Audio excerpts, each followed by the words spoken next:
The following audio recording has been designed for learning purposes only. Do not share, distribute, or provide any type of copies, or this audio lesson will not be made available to you. Good luck with today's lesson. History project for you to do because it gives you a lot of experience doing historical research, and it's also very relevant because it's a project in which you're not only learning about what it's like to do historical research, but you're doing historical research on your own personal background and your family. So it's something that is relevant to you and something that you will be able to keep for the rest of your life. Give it to your mom for a birthday or something, or keep it for your kids. And so it gives you experience doing original research, which often in an undergraduate class you might not do until maybe you're a senior as well. And so I think it's just overall it's a good project. And so what it will be due the week after Thanksgiving. So when I say week 14, we don't count necessarily the week of Thanksgiving because we don't meet at all in this class, week of Thanksgiving. So it's always due the Thursday after Thanksgiving. So I never have you turn it in on that Tuesday because I know a lot of times people have stuff going on obviously during the Thanksgiving weekend. And a lot of times people are doing their interviews during Thanksgiving weekend when they see all their relatives. So that gives you a week to write it all up. So it's to be assembled and conducted in 3 parts. So you're going to the first part is that you're going to do 3 interviews that have 33 questions, and so each section is weighted the same. Well, essentially, 2 sections are weighted 33 points, and then the one section has 34 points. So it's worth 100 points, and so you can pick. Now, I prefer that you pick, say, a parent and a grandparent, or pick older family members who would have more, hopefully, family knowledge and maybe grew up, have, like your grandparents, be able to tell you their experiences of what it was like when they were kids, which the world was certainly a different place. So, but anyway, you can pick whoever you want. I know sometimes that can be a hassle, and I know sometimes people are like, well, I can only do my mom's side of the family, or I can only do my dad's side of the family. Obviously, it's nice if you can do both sides, but if you can't, that's not a problem. All I ask is that you do 3 interviews. And so, so pick older family members, and then I don't want you to write up in prose like what they said. I want you to write like question, answer, question, answer. So I want you to write number 1, and then put the question, and then after, put a Q, and then after it, put an A, and that's the answer, and then number 2, all right? So, so I can just see that you went through the process. This is what historians would do if they're going through an interview process. They would often interview more people probably on the topic or have more questions. But I think that's 33 is a good number. So that's how I want you to do that section. You have to have 33 questions. If you are not writing up 33 questions, sometimes for whatever strange reason, people give me 10 questions, 12 questions, 14 questions. I will start to mark you down appropriately, and often just deducting 1 or 2 points at a time. The second part of it is that you're going to have to do a pedigree chart, and I have a sample here that I'll pass out in a moment. And so that simply means that you'll start with yourself, and then you'll put your parents, your grandparents, your great-grandparents. And I ask that you be able to go back to your great-grandparents. Generally, this is not a problem because overall, most people still have grandparents that are alive in my classes, and they can tell you what their parents' names were. And so that should not be a problem. And general information like their birthdays or when they had passed away, things like that. So that should not be too difficult to find. Sometimes people have to go to the cemetery and look at the tombstone or things like that, but none of that should be too difficult to do unless maybe you live a great distance away, or if your family has only recently immigrated and it might be a problem, or there might not be good records. That might be a problem. So certainly if your family has not been in the United States for a long time, it can or cannot be an issue. Sometimes it is and sometimes it isn't. You need to let me know if it is a problem, because if you absolutely cannot do this project, then what I ask you to do is come and talk to me, and I will give you an alternative assignment. And you'll have to do, say, a traditional history research project where you'll have to take a figure from American history that is in the time period that this class covers. And you'll have to write a traditional paper, a biography on that person, okay? So, but if at all possible, I really hope that you can do this project, because I think it's quite meaningful and that it's something that you'll always be able to keep. So,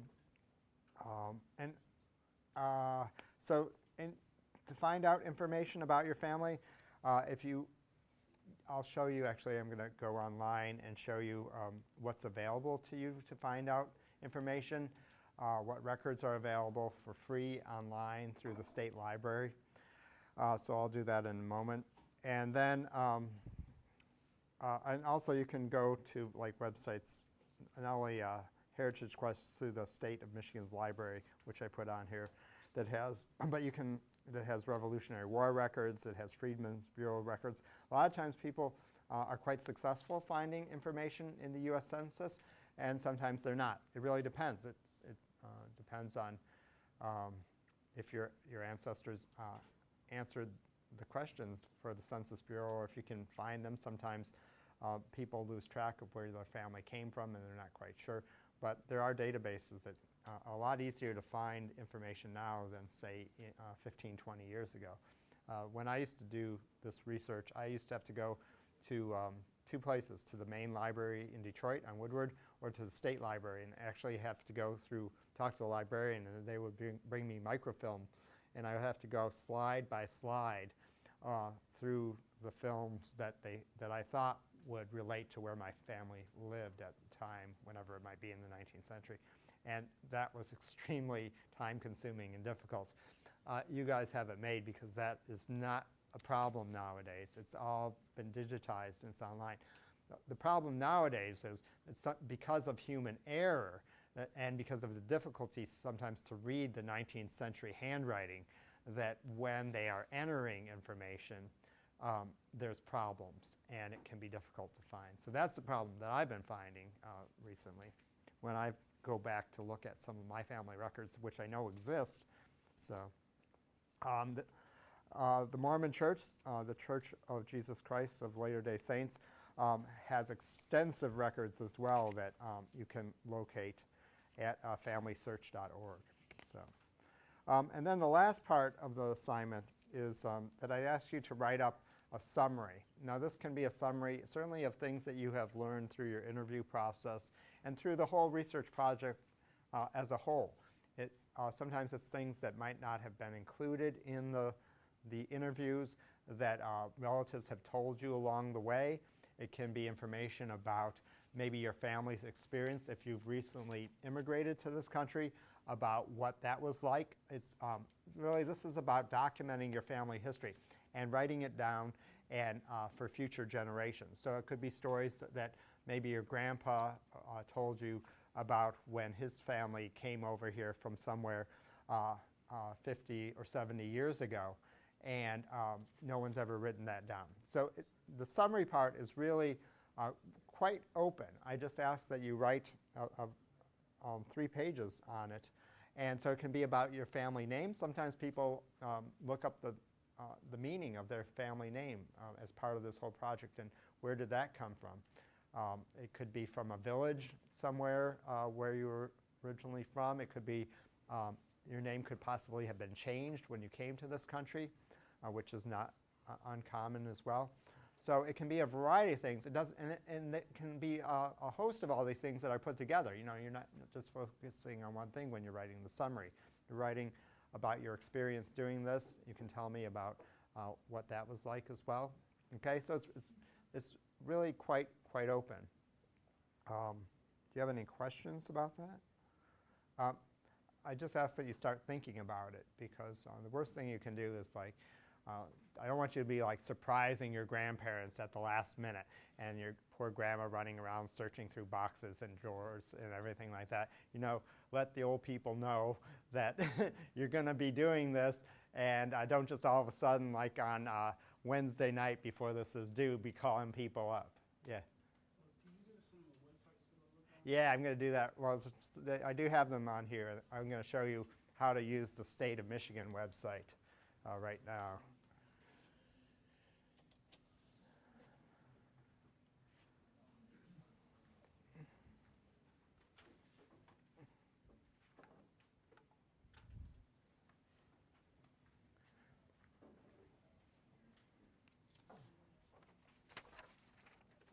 Well, that's coming up.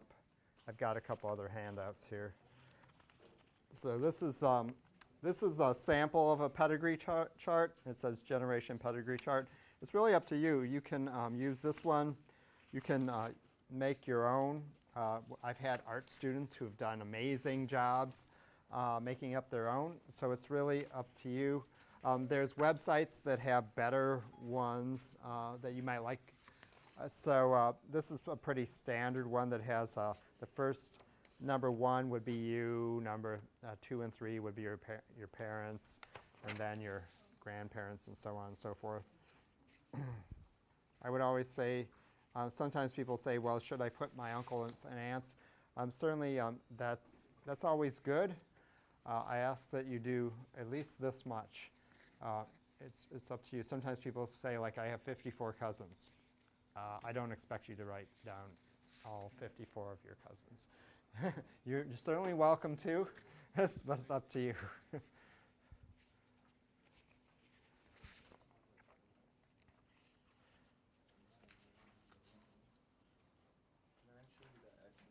For sure.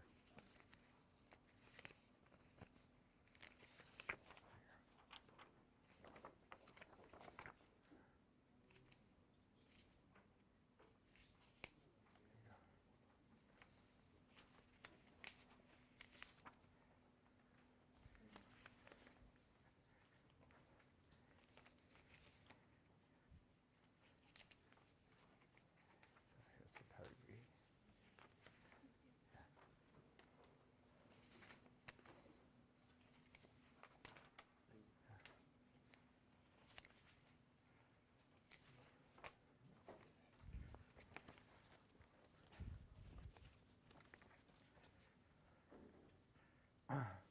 And this is the last handout relating to this. This is sample interview questions.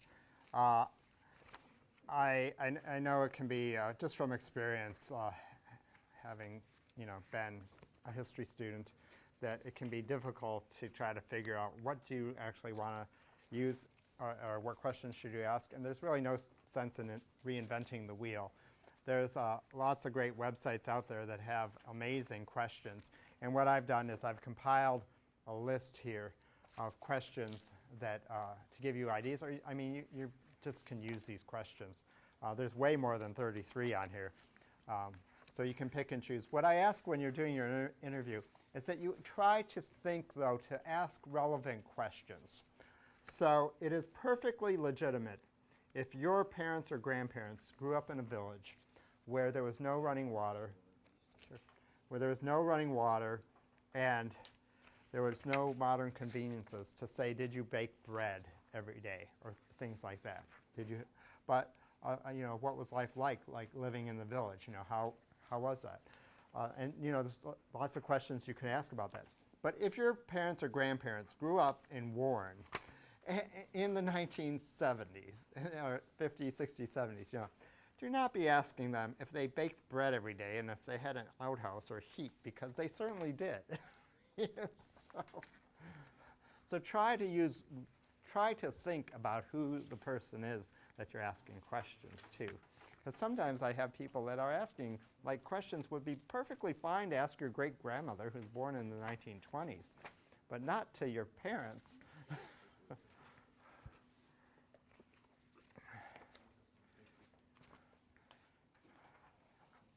And what I really do not like is that, sometimes people waste a question. They'll say, what's your name?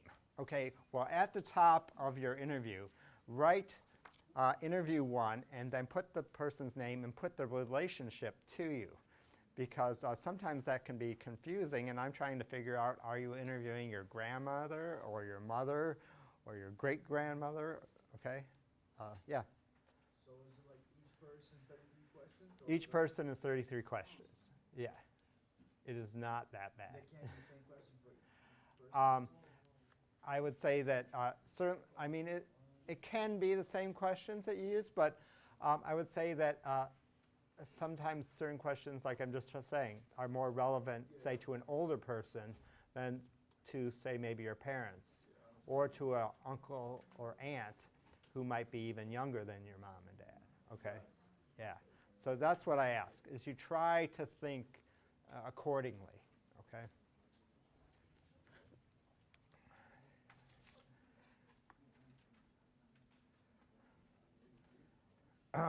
So what I want to do is I want to go to the state of Michigan's website, and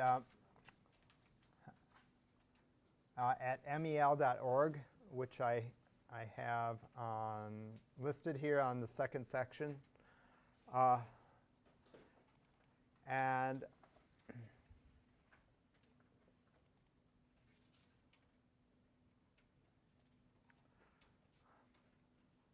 so let me just pull up that site first. And we can try to look up maybe one of your relatives if somebody has a name in mind.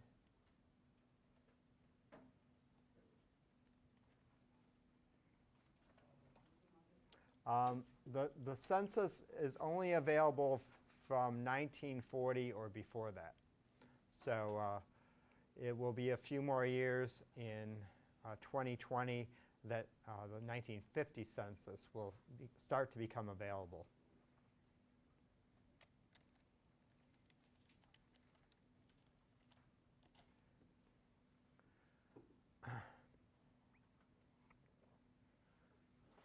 So if you go to databases at the bottom of the home page, and then all you have to do is scroll down, and what you're looking for is the database called Heritage Quest, and it has a tree on it. Right there, Heritage Quest Online. They used to ask for your driver's license number because they were like, oh, we only allow people from the state of Michigan to use this for free, but they gave up on that, so you don't have to do anything anymore. As far as I know, it's been a few months since I've actually gone on here, but I think it should be fine. Yeah. So, so then when you get to Heritage Quest, you can pick a census, and you can pick a year that you want to look at. So you can maybe work your way backwards and try to see if you can find your grandparents or great-grandparents if they were born before 1940. But there's also other databases that are part of Heritage Quest that you can search. So there's also books that are available on families, 28,000 families and local histories. It's not. It sounds like a lot, but it's not that big of a database if it's only 28,000 families and local histories. But if there's talk in your family that your family has been in the Americas for over 2 centuries, you can access the Revolutionary War records, and that's so that could be something you'd be interested to searching through. If you're African American or have African American heritage, there is the records from the Freedmen's Bureau. The Freedmen's Bank, it's called, and it has the records from between 1865, when the Freedmen's Bureau first started to operate, until 1874, when it finally was ended by Congress.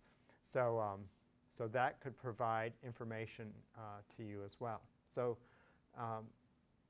and certainly there's other databases. There's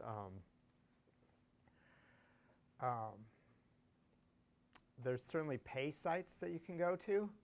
I never require you to go to a site that you have to pay any money. That's totally up to you. If you think that's something you want to do, that's fine.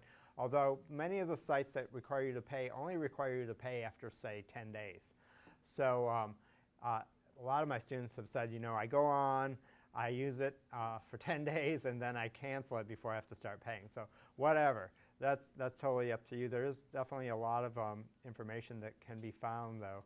A lot of times what the pay sites are doing is they're actually just going through all these free sites, but they've already kind of have it arranged the way they're written that it kind of ties everything together, so it can make it easier. So it's all up to you. I'd say the first thing you need to do before you do any of this stuff online is you need to talk to your relatives and see what information they have. Some families have nothing, which is too bad, but that happens more often than not. Some families have everything. I get students who bring in like a binder like this big that they've compiled because their grandma has everything back to like 1650. It's not that often that it happens, but it does happen. So why don't we take, say, the 1940 census. Now I can just show you how it works. Does anybody want to try to find maybe a grandparent or great-grandparent? Sure. You don't know the whole name. You don't have to. So it's actually it will bring things up. So as long as you know the first name and the last name. You want to try it? Okay. So can you spell it for me? S C. Okay. L. Okay. And Wilson. Okay. And then, do you know the year of birth? Okay.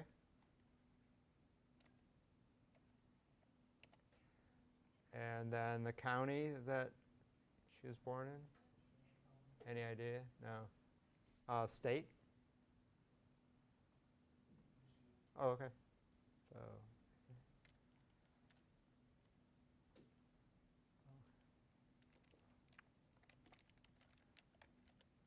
And then.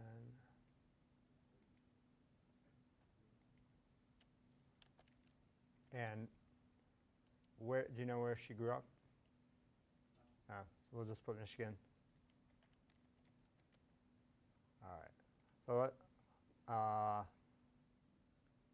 So do you know your great-grandfather's name or great-grandmother's name? Because that might help. Okay. So let's just see what we can come up with that. As you can see, there's a lot of fields that you can put in if you know information. Although, obviously, if you knew all this information, you're probably not going to be looking it up. So. They had a phone? No. Oh, people did, yeah. Well, people definitely had phones by that time. Telephones became common in houses by the early 20th century. Before that, it was something that was too expensive for most people to have.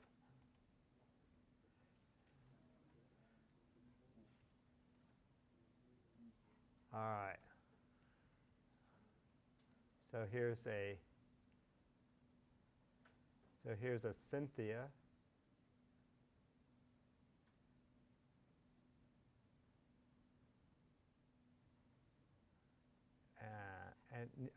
This is interesting. I've never actually seen this listed before this way. It says lodger's daughter.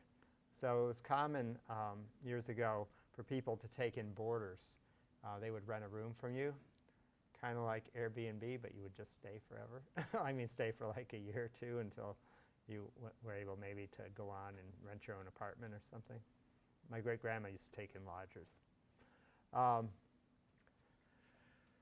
Yeah, so let's see what this says. C. Wilson Town. So we want to get as pretty specific as we can with the information. So yeah, I mean, hopefully you would have like, yeah, I mean, probably like if you talk to your mom or something, you find out a few more things, and then it might come up. Yes, so it really depends. I mean, it's common for on the first try for it not to work. I mean, we've done it in this class where I put in some of my relatives, and I know it's there, and it hasn't come up. Yeah. Wait, if you look at my, I know Sure. better about my relatives. All right, let's try it. All right. All right, let's try it. First name. Howard. Okay. Paige. Paige. P-A-I-G. Okay. And then, you know the year of birth. Like, I know somewhere in the 20s. All right. We'll just leave it. I'd say 1920. Okay. Let's try that. And then Detroit or Call Michigan. can you spell what is It's it? like K-A-W. Call Michigan. Oh, here. Let's let me try to look it up.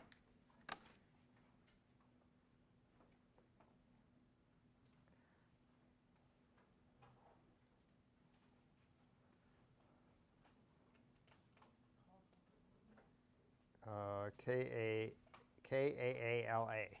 Okay.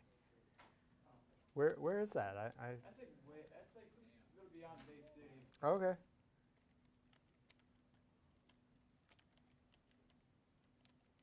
No, call in, like call in. Okay, I'll call in. Okay. Should be like the Bay City area kind of. Karlin or Kakalin. No, that's showing a band. Maybe K-A-W-K-A-W-L-I-N. Okay.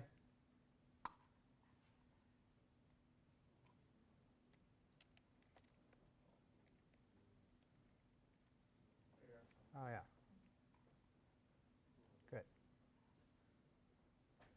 All right. So that should probably be good. Let's try that. You know, even though under the law everybody is supposed to be counted by the census, sometimes people are not for whatever reason.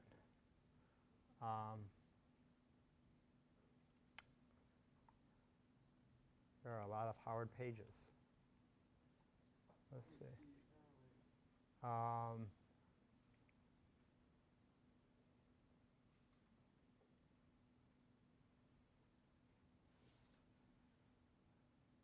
Here. Right, here's a Virgil.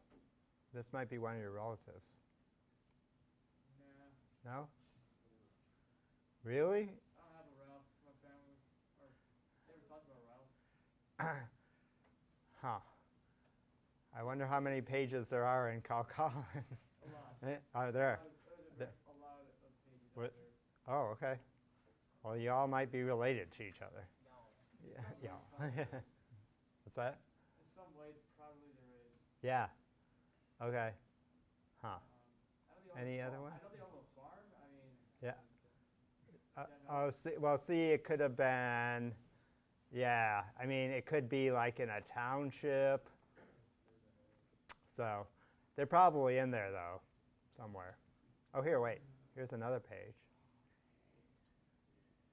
Oh, no, that's Evelyn Davison in Calcolin. So it is showing, so it's showing people from Calcolin. So that's interesting. So I'll bring up a whole host of people. So you might want to, oh, wait, here.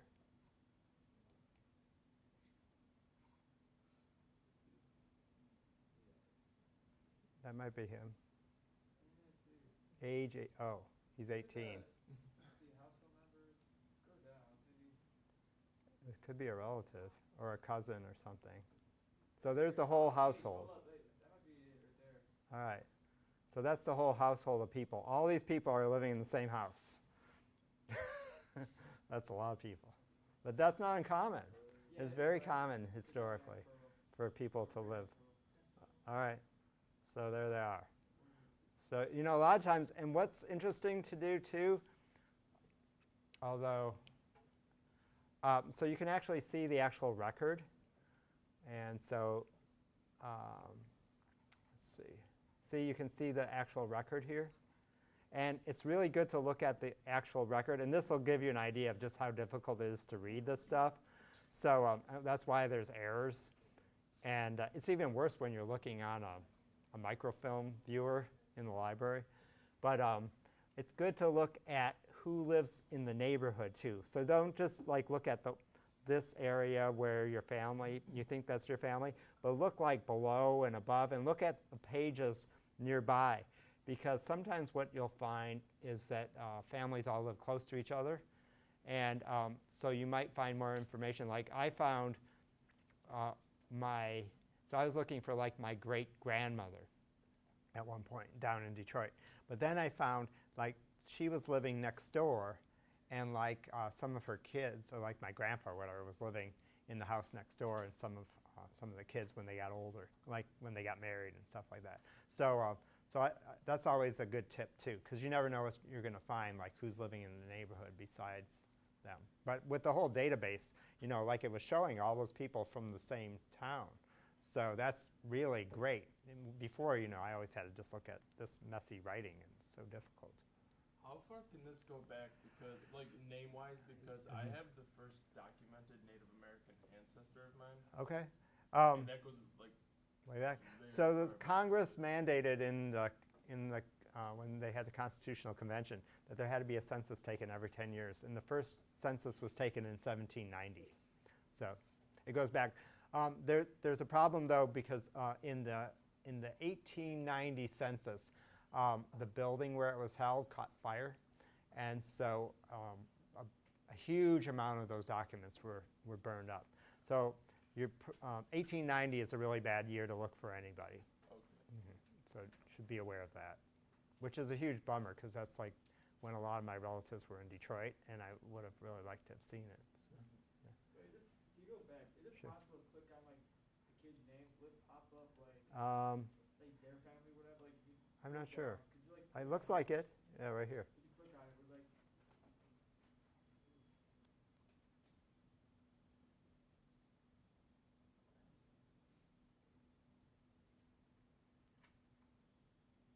Is it showing you as kids or no? His kids, probably not. Well, I mean, not. I don't know if it's like if they have linked every. No, 'cause that would be like way too much for anybody to do. Yeah. So anyway, hopefully that might be him. Maybe. Yeah. Okay. So born in 20. 2 hour pages. It says 29. Oh, okay. Because I know his dad died like at 50 or whatever. Okay. Before he died, but So, yeah. So this one was born in 1906. I think that's like the older one. Okay. Yeah. My great grandpa, I think. Okay. And see every year census is a little bit different. Some are more thorough. It really depends on the census about what they want to find out. So it's like this one, they wanted to know like how far in school did you go? And so he went to 8th grade, which is pretty common for someone born in that time period, because 8th grade was legally as far as you had to go. And then most families said that you had to go out and get a job after that. My grandma, for instance, was born in 1914. And that's, even though she was really smart and wanted to go on to college and become a nurse, her parents wouldn't even let her go to high school. So yeah, so it's interesting to see, because every census will have a little bit different information. So if you go back to, say, the 1910 census, or look at the 1930 census or 1940 census, and then you can see actually what people did, and sometimes the later generation, how by that time they were finishing high school. Or at least sometimes some of the younger kids might have gone to high school and the older kids didn't. So it really depends on the family and what they valued. All right, so anyway, that is available to you. Like I said, you can go on the FamilySearch.org, and that's the Church of Jesus Christ of the Latter-day Saints. They have tons of stuff. Like, that is a major focus of the Mormons, is to document genealogy, and from all over the world. So, okay. So anyway, if you have any, does anybody have any questions about this? Yeah. I got another question. There's like Davidsons in there. What's it like? Like, why would there be like? I don't know. Oh, Never heard of it could be it could be they were boarders. borders. Maybe. It could be that they were some distant relatives. Who knows? Let's see if there's anything. Working on own account. Okay, so I have no idea what that means, but the person works for themselves, I guess.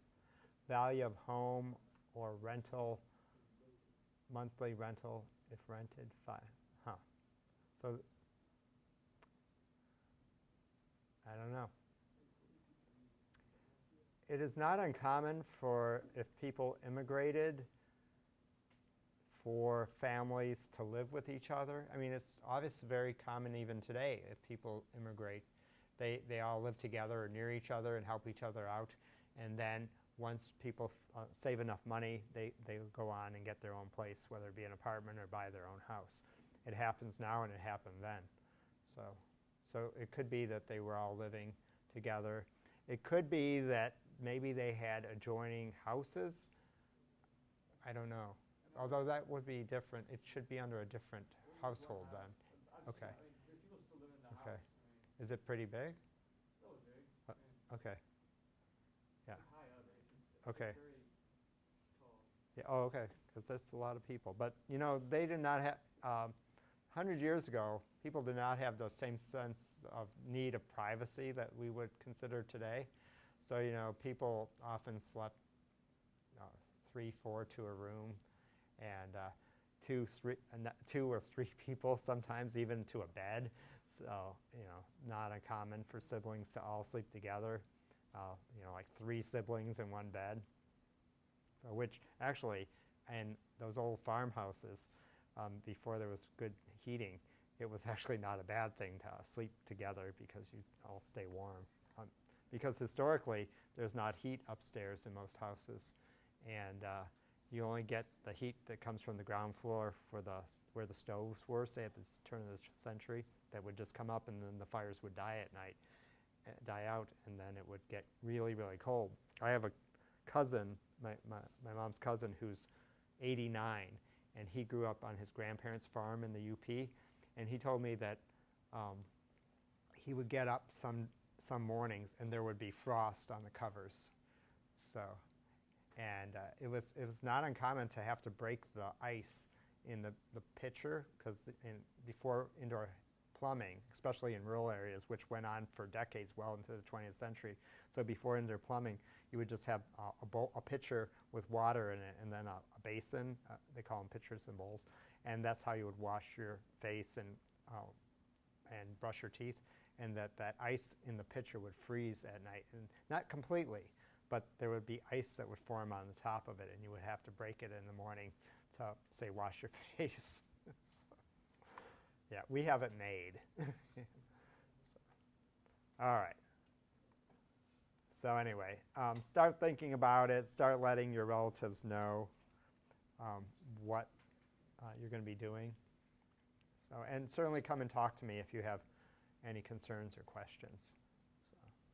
What if, when we do this interview, though, like, we can only get 2? Okay, that's a really great question. So did you hear that? If you can only get 2 interviews, if you don't really have a third person. So what I've said is that then you need to extend your interview. You need to give me an interview that is like, say, twice as long or something. Okay. So that you'll get, basically what I want is 100 questions. And so, like, I've had people who are like, whatever, maybe my age or something, and they're like, it's just me and my mom. I don't have anybody, we don't have any relatives. And then I'm like, well, just ask your mom like 99 questions or whatever. Mm-hmm. So, or sometimes people will say like, well, I have I have like an older sister, whatever. And I say, well, you know, that could be relevant too to, sometimes like if you have an older sibling, like their experience could be a little bit different than your experience growing up, because especially if you're the youngest, your parents are tired and they can't deal with stuff anymore. So it'd be interesting to find their perspective of like what it was like growing up. So there's a variety of things we can do. I often say, like, if you're maybe your grandma's dead, but if her best friend's still alive, like I always say, well, that would be really, that's certainly like something like a historian would be doing. Say like if you're doing a documentary on a famous person, you would not just interview relatives. You would go around and talk to all their friends as well and business associates. And so you could always like talk to your great grandma's best friend, who's probably knew her better than anybody, you know. So there's a lot of things that you can do, right? Yeah. So if you have any concerns, though, please don't wait till the last minute, though. You know, I want to know if you've got a problem with it, and if you just can't do it, you know, like come talk to me in a week or two, and we'll see about. I'll assign you some person. You know, it could be like Elizabeth Cady Stanton if you want to do like women's history. It could be, you know, it could be a president. You know, you could give me ideas and ask me if it's okay if you can't do this project. So, okay, all right, yeah. For the family members that immigrated here, would you put where they're from and then where they immigrated to? Yeah, like that. That's really great. So being a historian, doing historical documentation is about being thorough. It's really about going through the whole process and listing it, because things that might just seem really, you know, like just like everybody knows, like, oh yeah, of course this is what they did. It might seem intuitive to you or to your parents that of course this is what happened. But say 50 years from now or 100 years from now, one of your children or great-grandchildren might be wondering, well, I wish they would have written this stuff down, you know, and because they want to know. So it's all about like listing it, like where were they come from, not just saying the country, but if you know the, say the village or the town or the city that they came from somewhere else, you should write that down. And then where did they live? Maybe they moved a few times. You should list, like, if you know the address of the house, you know, nowadays, like if you moved like 2 years ago, everyone would be like, oh yeah, just the old house. But 100 years from now, you know, that might be a whole different story. So it's about really being thorough. If you know like the churches they attended, you could certainly list that. Certainly like when people died, like definitely list the cemetery if you know it. Because again, that's something that will help future generations. Hopefully you're not just going home and throwing this in the trash after you did all this work.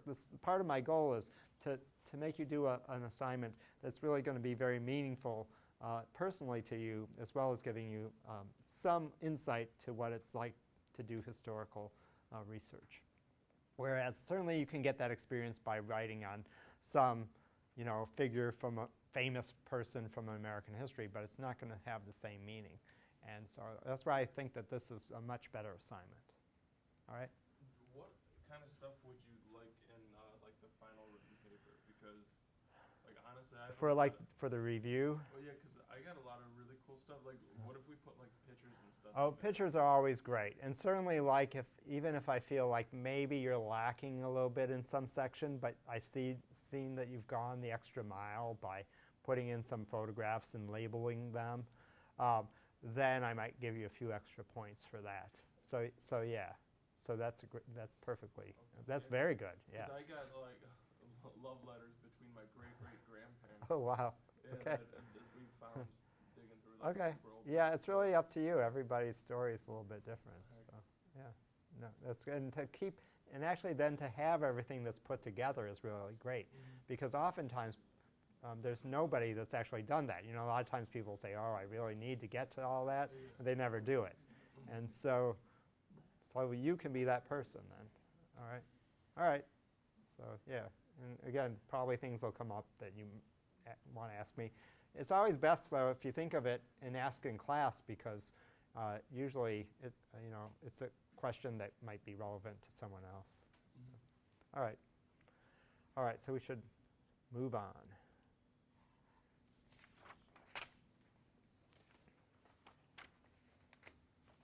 Oh, one last thing. What I would ask, though, is when you turn your assignment in, please don't, like I said, you can do your own genealogy chart. Everything, though, has to fit into either a folder or be stapled together. I'm not thrilled with the glass line folders, you know, those plastic folders, just because a lot of times I want to maybe write a comment on them. and I have to take them out. And when I have like 60 or 80 or 100 students, the extra 2-3 minutes that it might take me to start taking papers out and putting them back in doesn't seem like a big deal if I'm only doing one. But if I'm doing 100 of them and I'm doing it, then it's a big deal, because it literally takes me like usually at least 15 minutes, if not 20, or sometimes a half an hour to read these. And if I have 100 of them and I only have like the last 2 weeks of school to do it, it's an enormous amount of time that I'm doing this in the middle of the night. And so it's, the last thing is, like, the reason why I want it to all fit into a folder is because sometimes, even though I really like it, people are creative, and sometimes they do like a big poster board. When I get 100 poster boards, and I have gotten a bunch of poster boards in the past, it gets to be too difficult for me to take them all home. And so that's why. So like your charts can totally be creative, and people sometimes need way more space than this little sheet that I gave you as an example. And so what they'll do then is that they'll say make a big one, tape it together, and then it folds out. And that's perfectly fine. But it all has to go in together, so it's about this size. Okay, 8.5 by 11. All right.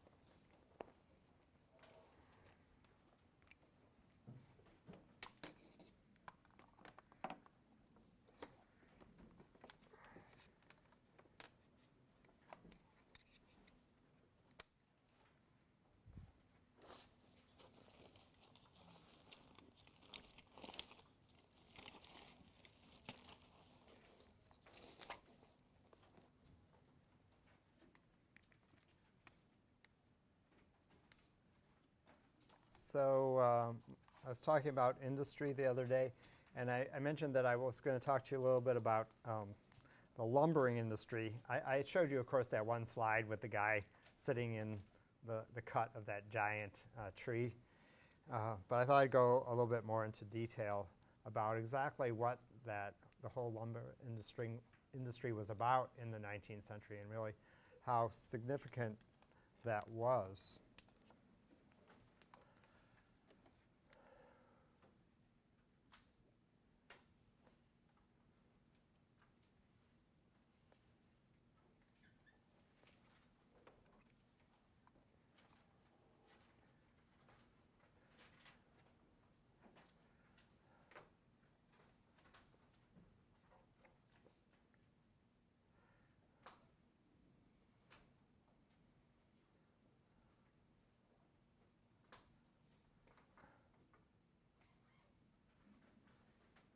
So just like the copper mining, this one's just a slideshow. It's not actually a PowerPoint.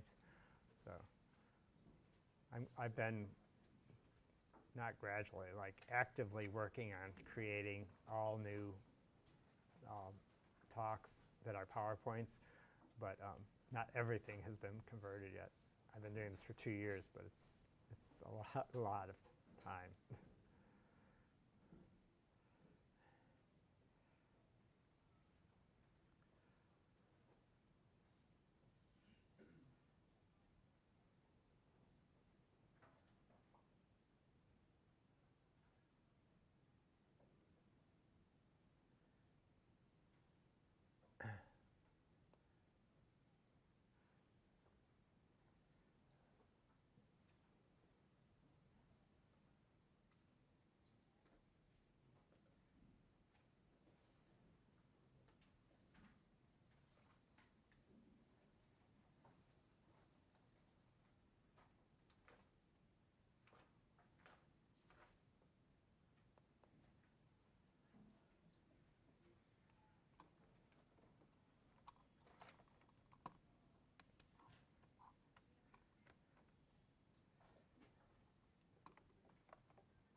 So So here in this first image is, I thought I'd talk about, since we live in Michigan, and I mentioned the other day, of course, there's a lot of lumbering going on throughout the eastern half of the country, east of the Mississippi in the late 19th century and into the early 20th century. And Michigan is not unlike many states that were further south or west of us, is that it was covered in these really ancient forests that had enormous trees. And with the economic growth of the United States at the end of the 19th century, with the massive influx of immigration from southern and eastern Europe, with the growth of industry, there was just a huge need for timber in order to build the structures that people both lived and worked in. And Michigan became one of the major suppliers for lumber in the Great Lakes region because of the lakes. The milled lumber could be then shipped out to where it was needed. Chicago, for instance, Chicago burns. Much of Chicago burns down, and it has to be rebuilt at the end in the late 19th century. And so Michigan's providing lumber for that. The need for furniture is enormous in the late 19th century with the millions of immigrants, as well as just the natural increase in the population setting up their own households. And you see the growth of the furniture industry. Mass-produced furniture becomes common starting in the mid-19th century, which is quite extraordinary. So going from how things had always been, where furniture would be handmade, custom-made, often just for you, to having department stores like I showed you the other day, and just carrying a whole range of furniture in which you could then go and buy entire suites of furniture, which was really quite extraordinary and something that had not happened in history ever before. People could outfit their houses. Average middle-class people, remember I said the growth of the middle class is really growing at this time. It's really quite extraordinary because there had never really been much of a middle class in society before that. And now you can have whole sets of furniture, bedroom sets with end table or side tables, and beds and dressers and mirrors and chairs, everything that's being mass produced. And you can order it. You can go to the department stores and order it or buy it directly off the floor, just like you could do today. You could go up, to wherever Hall Road and go to Art Van and buy a whole set of bedroom furniture or living room furniture. You could also order it from a catalog. So not unlike Amazon, really, we're going back to that in the late 19th century. Mail order was hugely popular because so much of the population still lived in rural areas, did not have access to department stores. And so mail order catalogs, just like Amazon, made life simple for you. You could get the catalog, you could see what you liked, you could send in your slip, mail it in, and they would send you on the rail cars what you ordered. Now a lot of times they didn't send you what you ordered because they were so popular that they often didn't have enough product to meet the demands of the population. That was actually a problem that Sears and Roebuck and Montgomery Ward's was having at the end of the 19th century. Which I suppose in some ways is not unlike sometimes now if you order something and it's back ordered and you might have to wait for it several days or even weeks sometimes. So lumber is extremely important then, and of course now as well. And Michigan, as you can see, is covered in trees, mostly hardwoods down in the lower third of the lower peninsula where we live. And then as you go further north, the hardwood forests give way to the soft wood of the pine forests in the lower peninsula. And then the upper peninsula is actually a mix of about half and half. A hardwood forests originally, and then softwood forests as well. And what happens is that the lumber industry until about 1840, 1850, was largely located in right very close to the Atlantic Ocean on the eastern seaboard, where the original settlements had been. And it had gradually, over the course of a couple hundred years, worked its way to the inner forests of, say, Massachusetts and New Hampshire and Maine, and worked its way all the way westward. But really by the time you get to the 1820s, 1830s, 1840s, those forests have largely been logged out. And certainly there's even references to going back to the 1700s where there were areas where they might have to go 50 miles to get big timbers because so much had been chopped down already fairly early. So you see lumbering industries moving continually westward. And so by the 1840s, they've moved from New England to Michigan. It's really a logical progression westward. And the softwood of the pine forest is the most desirable because it's the easiest to not only cut down but to work with when you're milling it or sawing it up for, say, to build a house or something like that. So that was the most desirable. But as demand became greater in the 19th century, in this period that we're studying in the late 19th century, the lumbering companies were not picky about what trees they took. And actually, the way they operated by the 1870s, 1880s, 1890s is that they would send their crews into the forests and they would literally cut down absolutely everything, and which was an environmental disaster actually. So, but they would take everything because there was just such a huge demand for any type of lumber, whether it be oak. It's very common to find houses from the last half of the 19th century built with oak 2x4s. And in those days, they really were 2x4s, not like the junk that you buy in the lumber yards today. So every lumbering company would have its crew of lumberjacks. Here in Michigan, it was common to refer to the lumberjacks as shanty boys. It was a nickname that was given to them. And they lived in these shanty towns, essentially these temporary villages that were set up on the land that was going to be logged in that season. Every lumber company would have to, of course, buy the land that they were going to cut down the trees. So they would purchase the land from the federal government, and often for very reasonable prices. In the 19th century, about on average, you would pay around $2 an acre. And so lumber companies or personal farmers, if you're buying from the government, on average, you would pay about $2 an acre. Now, if you're buying from investors, because a lot of times investment companies would buy up land, and then, especially like good land, and then if you were too late, you might have to come in and buy from an investment company. So that's a whole different story.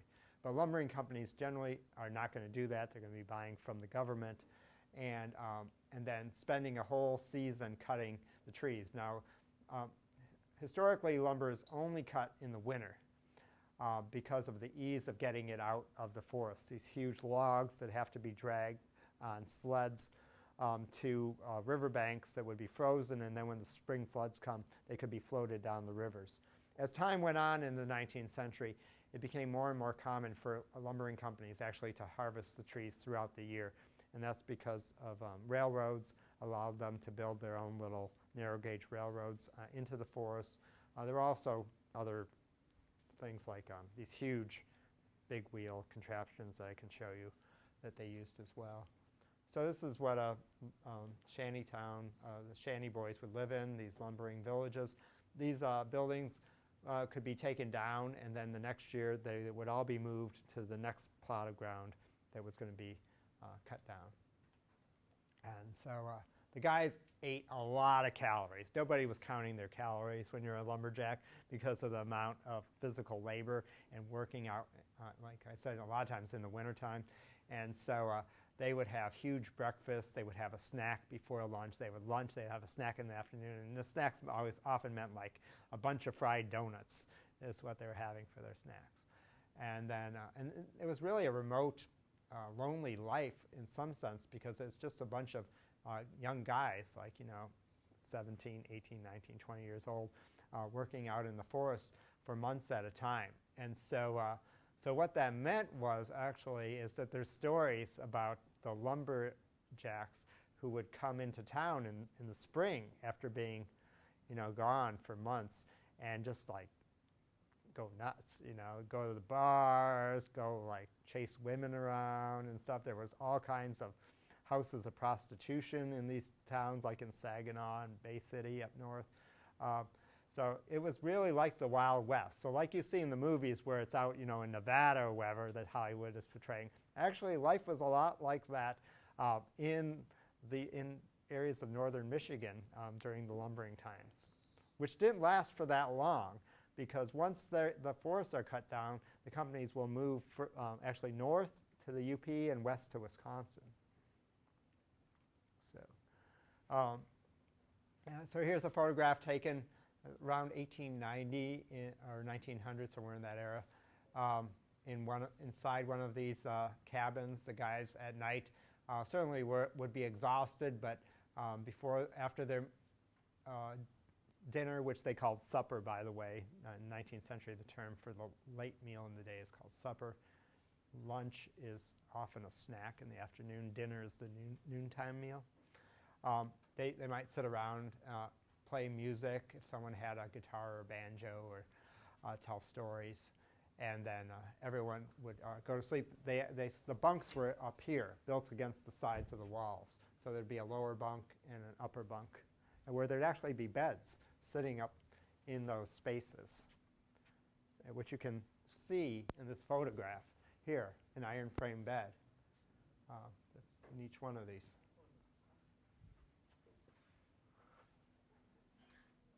So just showing some of the shanty boys cutting down a tree. Here with an axe. Two-man saws are quite common as well in the 19th centuries. Everybody had their own specific job to do. Some guys would be cutting the trees down. Other guys would be going along, cutting all the branches off. Whatever was not usable, like the branches, would just be left there on the floor of the forest, or what was soon to become a giant field. So here they are at work. It's not till the 20th century that you actually start to see chainsaws, like this example here. It's about 1925, I guess, 1930. The trees, because of course they could be 50, 60 feet tall, would have to be cut into manageable sizes to be able to get out of the forest. So then they would have to be sawn in sections. Each section would have to be branded as well, placed on a sled, and then brought out. There was whole crews that were just devoted to maintaining the ice roads that would do that. And so this is one of the crews in which they're icing the road to make sure that it's slippery enough for them to get out to the riverbanks. And then they would essentially like drop them off the sides of the hill. And you can see here how over the course of the winter they've built up these massive piles of logs. And then the idea is that when the spring floods, like in Michigan on the various rivers like the Saginaw, the Osabo, or Tibbawasi, then the spring floods would bring them downriver. I've been canoeing up north. How many of you guys gone canoeing? Some of those rivers up there, when you're canoeing in July, you can barely get your canoe over them. I often think, how did they float all these logs down? But they did. So there must have been some pretty good floods in the 19th century to do that. The shanty boys would often then in the spring go out and work moving the logs along, taking care of log jams that would occur, getting them moving along the river, and then also moving them into the right corrals once they got down to the sawmills downriver. And so Saginaw Bay City on this side of the state were the major points where the logs would be floated to. And then on the west side, Muskegon was a major point for on the Grand River for the logs to be floated to. So, just an image to turn of the 20th century of that. This is actually in Grand Rapids. This is the problems that could happen when you have numerous companies throughout the winter cutting down everything that they can cut down, and then all the logs at one time being floated down the river. And so you have these huge log jams. There's at least one instance that I've read about where they had to use dynamite in order to blast the log piles to get them moving again. Wouldn't that also create splinters of wood too that would fly? Oh, yeah, that doesn't matter. Although there was no OSHA to worry about that either at the time. And obviously you had to be pretty skilled. You had to have good balance in order to work out on the water then to move these logs along. And so here you see the guys. And you know, this is early spring and the water's freezing cold, so you could fall in and not only drown, die of exposure, be hit by another log and crushed. But then, so once the logs reach the destination, they have to be corralled, just very much like an animal would, because the mills themselves that were cutting the logs into lumber were all located near each other. And then what had to be done is that you had to corral them into the right pens for each individual company that owned the logs. And so they were actually brands. There was basically like little sledgehammers that had a marking on them that the logs would be hit on the ends and on the tops. They would hit them a bunch of times before they were put out into the water, so that when they got downriver, the idea was that you would know where they were supposed to go. And apparently it worked pretty well. Hackley and Hume Lumber Mill in Muskegon was certainly one of the large companies. There were numerous ones, but Hackley and Hume was a company that, like other companies, of course, eventually the timber ran out and they had to move along. But the guy who owned, the owners of the company actually, unlike so many companies that were just here for 20 years, 30 years, that would move on, really wouldn't leave much for the community. This company actually did a lot. They set up a big trust, which is still going on. They built a library. They donated a lot of money to the local community. And the trust still helping people even today. When there was that horrible tsunami, maybe like 10, 12 years ago, whenever that was, out in Indonesia, they gave like $1 million to help the people there. So. If you were maybe a little bit older, maybe like in your late 20s and in your 30s or 40s, you might, you're not going to be necessarily working as a lumberjack, as a shanty boy. You're going to be working in the mills. It definitely paid more as well to work in the mills. So it was not as backbreaking. Still it's backbreaking work, but you're at least inside. You're not outside for 10, 12 hours a day. Generally, you have a family as well. This is just an image of a saw from the 19th century. These iron blades were one form of 19th century saw. Actually, early saws went vertically, and then they had these circular saws that come about more in, I guess, around the mid-19th century. The thing about a lot of the blades is that they were initially very thick, and so therefore a lot of the wood product got ground up into sawdust. As time goes on, say by the late 19th century and early 20th century, what you start to see is you see steel blades. And so they're stronger and they're thinner. And therefore, even if you can save 1/8 of an inch, over the course of sawing millions of board feet of lumber, it's going to mean that you're making more of a profit. And so technology would help certainly increase the profits. And Michigan is a major producer by the 1880s and 1890s. Another image. This is actually showing a later circuit. It's really hard to see, but this is the a bandsaw that is used. So this is kind of the last incarnation of a type of saw that's used, which is the most efficient, and thinner blades. This is one way you could get the lumber out when it was not winter.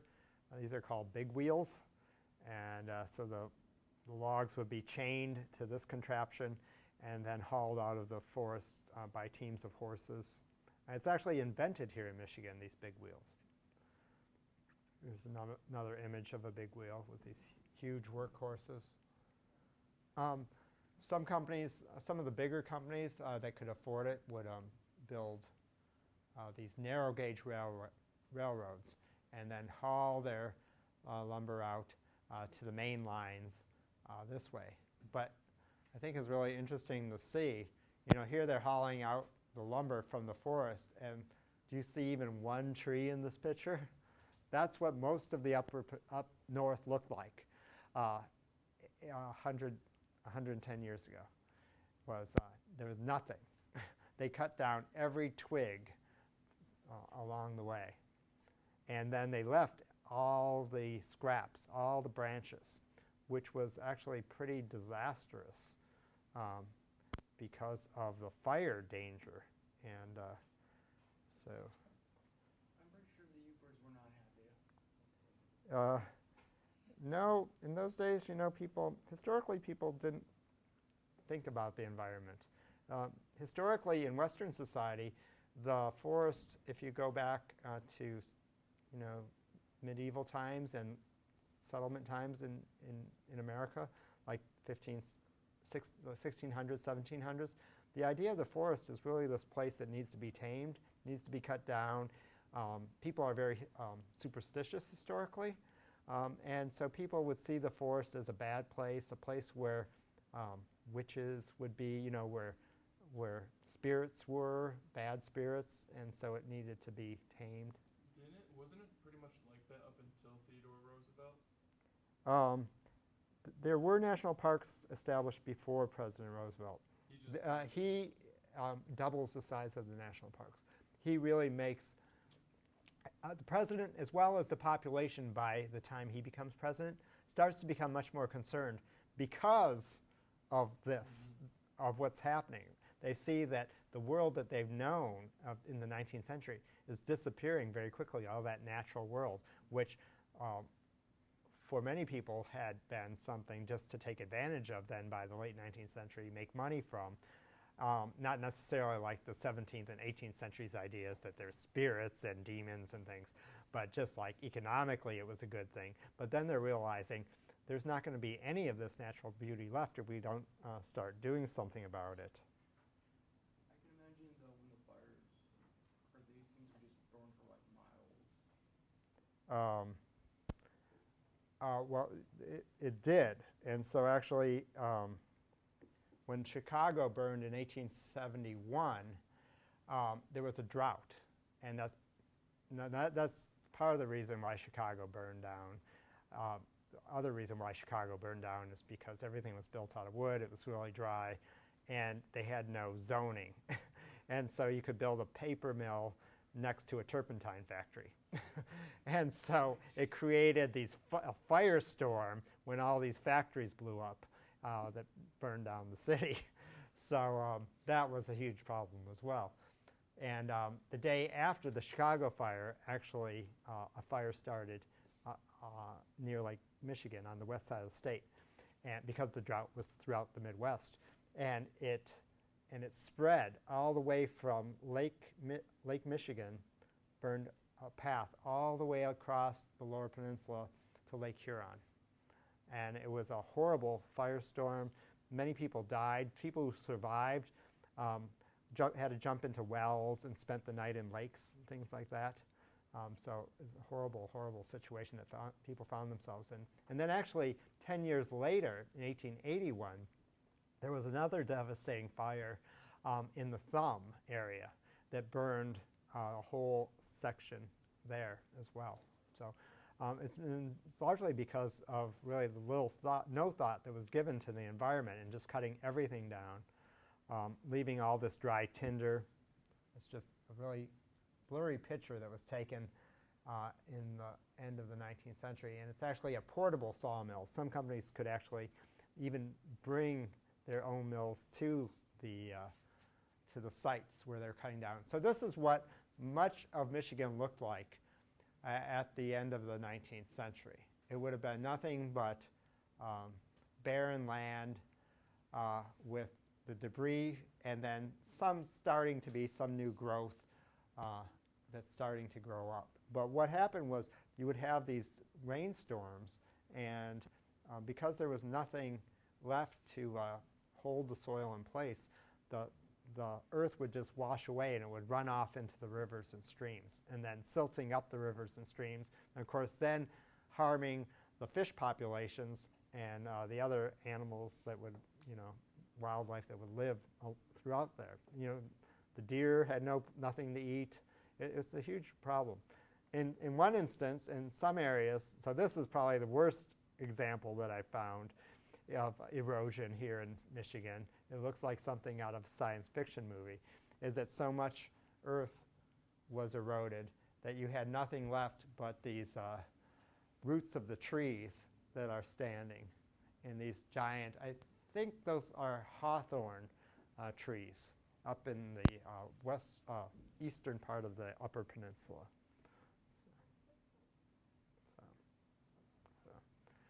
This is actually, this would not have been a common sight during the lumbering industry. So this was to break a world's record in the heaviest load of logs ever pulled on an ice road. And it was done specifically in order to show at the World's Fair in 1893. And it was done up in Michigan's Upper Peninsula in Ewan, Michigan. They built a special road in the fall that had a huge rock underbase, and then for weeks they built up layers of ice, and then they had this team of horses pull this massive load of logs that would then be part of the Michigan display at the 1893 Chicago's World's Fair. How thick was the ice to ensure that Yeah, I don't remember, but I did read an article about it several years ago. It was pretty massive, like huge amount of crushed rock first, and then a massive amount of ice on top of it to hold that weight. And so then it was disassembled, put on rail cars, and then sent to Chicago. And so here it is. And actually, the company built a special log cabin nearby, and the shanty boys lived in there all summer long. And what they would do a few times a day for the tourists is that they would actually take the logs down. So they would take them all down and then put them all up, and all the tourists would be like, wow, look at, they'd be amazed by that. So, which was actually a huge job, but these guys were, they must have been really strong. I can imagine the manpower to do just doing that must have been like extraordinary. I know, yeah, it's really something, yeah. Because of course in those days there's not any type of like major machinery that's going to help you. You have weights, you have like pulleys and ropes and things like that, but that's about it. So that was the life of being a shanty boy. The furniture industry, of course, will develop in western Michigan around to be close to. So like Grand Rapids is up around right around here, and Grand Rapids becomes known as Furniture City because its needs, of course, wood, and it is one of the 19th century centers for furniture production. There's other places as well. Chicago is known, Cincinnati, but Grand Rapids is one of the major furniture centers, and many companies located there in the 19th century. And so that was an important aspect of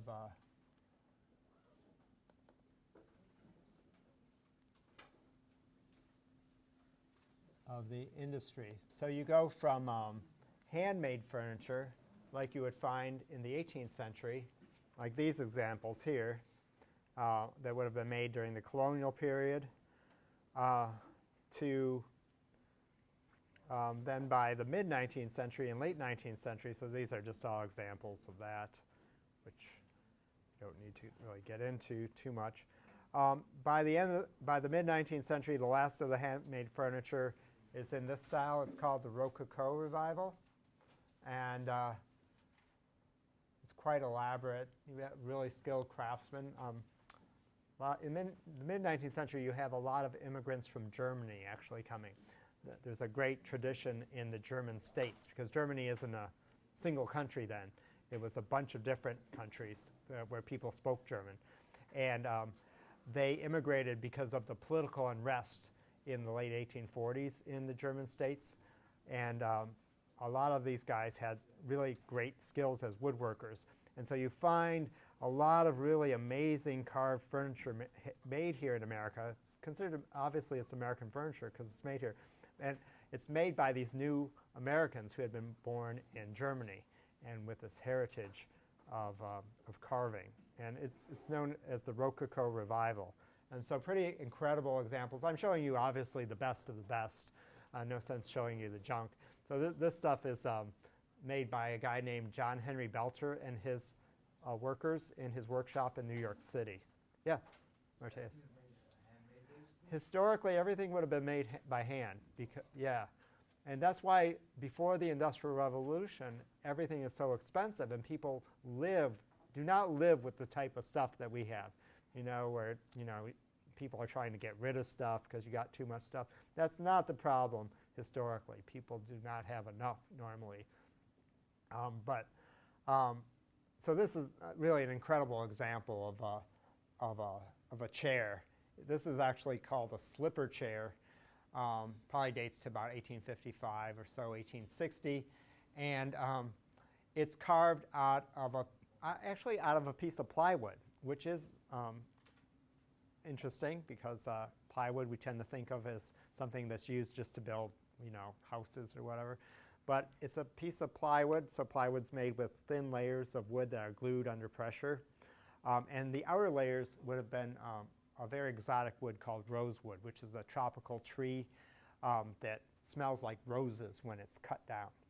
And it has this light and dark grain, so it'll have these really dark black stripes that go through it. And once the mahogany forests of the tropics were cut down, because of it was so desirable in the 18th century and the early 19th century that you can't get mahogany very much anymore, the furniture manufacturers for the finest furniture then switched to rosewood. And you had to be a really skilled carver to work in rosewood because of the denseness of the grain. It would chip if you didn't know what you were doing. So that shows really the skill of the carver. Do you know what a slipper chair was used for? Any idea? Well, it was to sit down, but for whom would sit in it? No. Although probably some rich person, because you had to be rich to buy that chair in those days. You have to be rich to buy that chair now. Well, now the antiques market actually has fallen apart, so it actually might be attainable nowadays. It would have been for women. Women wore corsets in the 19th century. And so it was very desirable for a lady to have as small waist as possible. And so from the time you were in a crib, ladies, if you were born in the 19th century to a middle class or upper class family, you would have been put in a corset to start to mold your body, to deform your body into getting the smallest waist possible. And you would wear these, and they had whale bones in them. Sometimes like movie stars or singers or whatever will wear corsets, as part of their costume. But women wore them whenever they went out. And they even wore a soft corset in the house. But they would wear the bone corsets when they went out to really pull everything tight. And even when they were pregnant, women would wear corsets. And so a lot of babies were born deformed in the 19th century. And wearing a corset meant that you couldn't bend over. And so this was for a lady in her bedroom or in a hallway. So when she sat down to either put her shoes on or take them off, that she could reach her feet. That's what a slipper chair was made for. It's very low to the ground, and I don't necessarily know why they have, but they always have a high back. Yeah, I actually have one, not a good example like that. But this is in the Metropolitan Museum of Art, by the way. But yeah, I do. Yeah, I think it's actually in my hallway. as a historian, I'm like, well, it should go in the hallway. This you can actually see how Belter actually had these patents about bending furniture. So this is a solid piece of this plywood, but basically with an entire, just 2 pieces of this rosewood tree on the outside. Here, this is called, I think that would be like a flame matching pattern. So, but then, so these are all really great examples of the 19th century. But then here's some Grand Rapids furniture companies. Berkey and Gay was one of the big companies. You can see, though, there's other companies that were Michigan companies. The Bissell Carpet Sweeper Company, which is Bissell still around. And then next to it was Valley City Milling Company. It was a sawmill, I guess. So Berkey and Gay is one of the major furniture makers that's making mass-produced furniture. So not like I just showed you amazing examples of handmade furniture, meticulously put together over hours and hours. Handmade furniture, for instance, it would take a craftsman about 3 to 4 weeks to make a chair. So can you imagine this is why people didn't have stuff. Because can you imagine if you had to go out and pay some guy to work for a month to make you 1 chair for your house, and say you needed 6 chairs or 8 chairs, how much money that would be? So that's why the Industrial Revolution is so amazing, because things can be produced very quickly and cheaply. The process can be broken down. You don't have to hire a craftsman who may have, a carpenter who might have spent 10 years learning his trade. You can just hire a guy off the street with no skills or background and say, take this piece of wood and chop off that little piece right there and then give it to the next guy. So that's what's great about industry. Doesn't mean that they didn't make nice furniture. It's just that they can make it quickly and therefore cheaply. And there's also machines that start to be invented to do some of the carving. So carving isn't going to be elaborate like it would be by a skilled woodworker who's worked for years to learn his trade. But it's going to have decoration. A lot of times it's going to be decoration that's going to be glued on. So instead of taking a whole board where a guy spends hours carving, you know, it's going to be done on a machine. It's going to be nailed and glued together. But nevertheless, look really nice.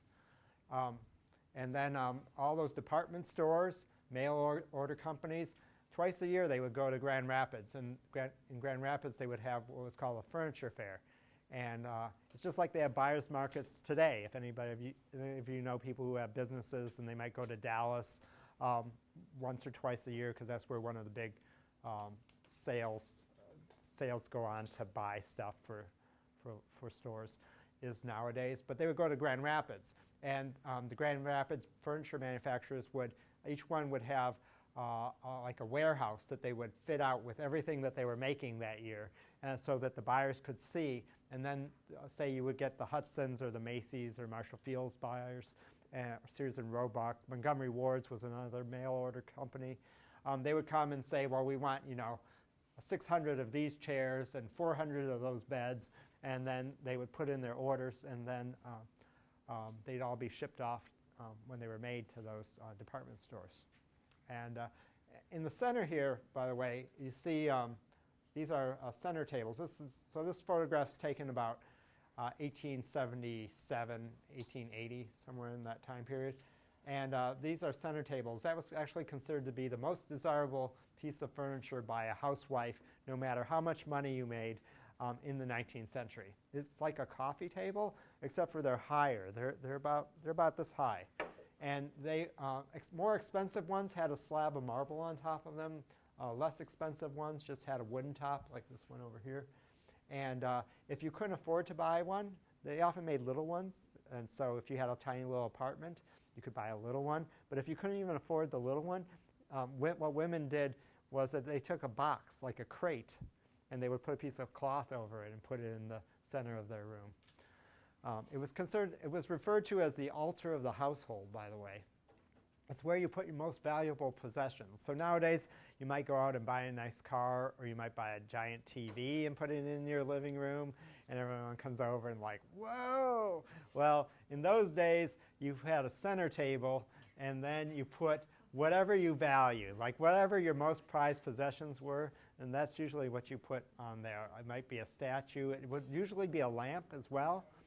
America is very Christian at the time and very church-going, and so the Bible would go on there. The Bible commonly was seen on the parlor table, center table. If you went on vacation, so if you could afford to go on vacation in the 19th century, then you would put like some type of trinket that you bought on the table, so when people came over, that your friends would be, oh, you got to go on vacation, well, because it's a big deal. So, Phoenix Furniture Company is one of the other major furniture companies here in Michigan, also located in Grand Rapids. You can see the lumber as it's been just delivered by the rail. It's waiting to be brought into the factory and sawed into whatever dimensions the company needs to make their furniture. So another picture of Berkey and Gay in the 1920s. Nelson Matter and Company is the third. There's literally dozens of companies that are associated with furniture or making mirrors or making carriages. There's a lot of carriage companies out that way as well at the time. But there's three big ones, and those are the ones I've told you about. Nelson Matter, Berkey and Gay, and the Phoenix Furniture Company. And in 1876, Nelson Matter and Company made this massive bedroom suite to show off that Grand Rapids wasn't just making mass-produced furniture, but it also had craftsmen, really, really highly trained, skilled craftsmen who oversaw everything. And of course, they didn't have a lot of them, but they were coming up, I think, with the ideas and then having them mass-produced. But in this instance, what was shown at the World's Fair in 1876 is this 18-foot-tall bed and dresser with symbols of the Republic, because it's, of course, celebrating America's 100th birthday at the time. And so here in this, it's a Renaissance Revival bed. The Renaissance Revival style is very popular at the time. But here in the center, in this Gothic arch, is George Washington. And here in the center of this Roman arch is a statue of the Republic, of the image of a liberty. And then other figures like Benjamin Franklin would be one. I think this is Abraham Lincoln over here. So symbols of the Republic. The sconces on the end of the bed, so these are actually gas light fixtures that would be, a pipe would come up through the bottom here, and it would bring natural gas, and you could light it. They're statues of Native Indians. And so it's seen as this very American, the eagle on the top as well, the symbol of the nation. And then it was displayed. Unfortunately, the last reference to it is somewhere around 1940, and nobody knows where it is anymore.